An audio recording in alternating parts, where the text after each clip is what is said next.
Hi, and my name is Kieran. I'm from Woodruff School, which is in Lyme Regis, and in February 2013, 16 students from years 9 to 12 came together to learn recording, research and interviewing skills so that we could record stories with older people from the town about their memories of growing up and working in Lyme Regis. Henry, Eddie, Reuben and myself, Harry, from Year 11, interviewed Ken Gollop. We were keen to talk to Ken about his family's fishing heritage, how the war affected the fishing industry, and his memories about growing up in Lyme Regis. So, how was the fishing industry affected by the war, and how were your family affected? Well, of course, the war, you see, prevented a lot of people from going fishing. And, of course, being the English Channel, it was a battle zone. So all the bigger fishing things, like the Brixton Fleet and things like that, they were very restricted on where they could go. So this actually gave the sea a rest for 5 years. And directly after the war, you saw lobsters 3 times the size you would normally see them.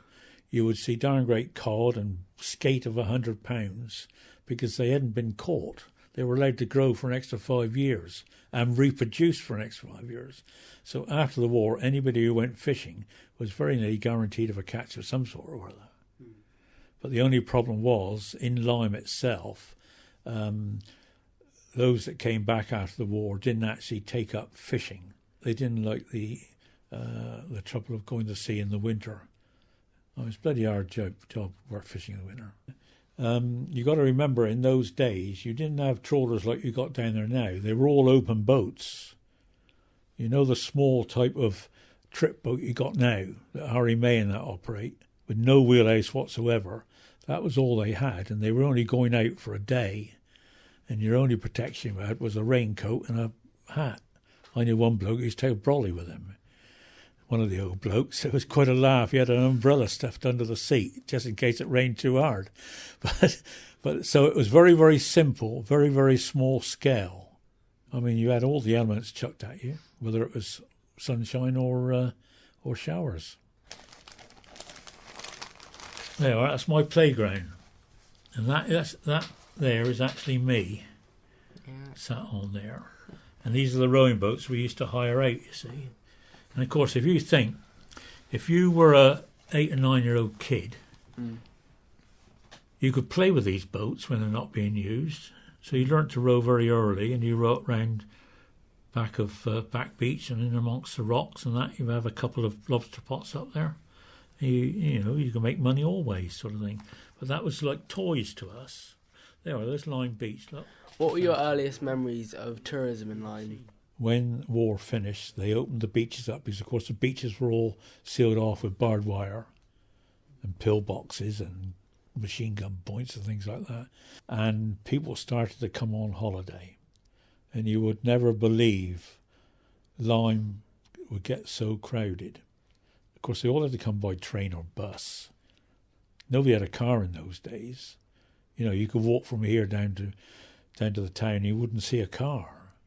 You know, perhaps there was only about, I suppose, I'm not exaggerating, there was probably only about 20 private cars in Lyme in those days. Lyme, and everybody hadn't had the freedom for 6 years. 1939 was the last time they could go on holiday. War was declared in the September, lucky enough for us, the end of the season. And war finished in Europe in the May of 45. But after they'd established D-Day and got halfway across Germany, they actually opened up the beaches. So for the whole summer of 45, and people were coming back from the war, and you know, prisoners were being released and that. So you actually had people going on holiday, and they come to Lyme by train. And if you were up the station at 1 o'clock on a Saturday, or 1 o'clock any day really, but on a Saturday, you would see 300 people get off that train, and they would all come and stay in a guest house or a hotel in Lyme. And that was another way we made money. We used to go up there with old prams and our trucks and that, and we would carry the suitcases down to the hotels or the boarding houses for the visitors, and you would get threepence a suitcase generally. And they were all grateful for that, because if they had to walk from the station where Travis Perkins is now, down to Broad Street with a heavy suitcase, they'd know at the time they got down down there, you know. So they were grateful for somebody with a pair of trucks or an old pram, and they could wheel it down for you. And I mean, the whole town blossomed.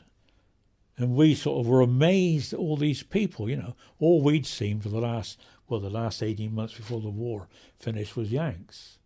Because after they'd come here and done their training, they went off the war, came back here and recuperated in the military hospital at Axminster. So there's always Yanks about then. But to see all these people, and real people, mums, dads, grannies, grandfathers, on the floor, on the beaches was fantastic, because we hadn't seen people on the beaches during the war. But it was a mass of people that suddenly appeared in 1945. And we already got the boats down on the beach, and we were letting out boats left, right and centre. And Lyme in the 40s was a good place to be in business. 46. This lady here, I took her out, and I took her grandchildren out. That one and that one, that's man and wife there. So that's how families go on, you know, string of mackerel. How special was Lyme to me? Selling mackerel down very, very. Why? Because I've got a good idea of my past. It's given me a good living. It's given me a good family. I've met a lot of people. I've grown up with a lot of people who I still respect and care for, and they care for me. And I don't think you could have a better place.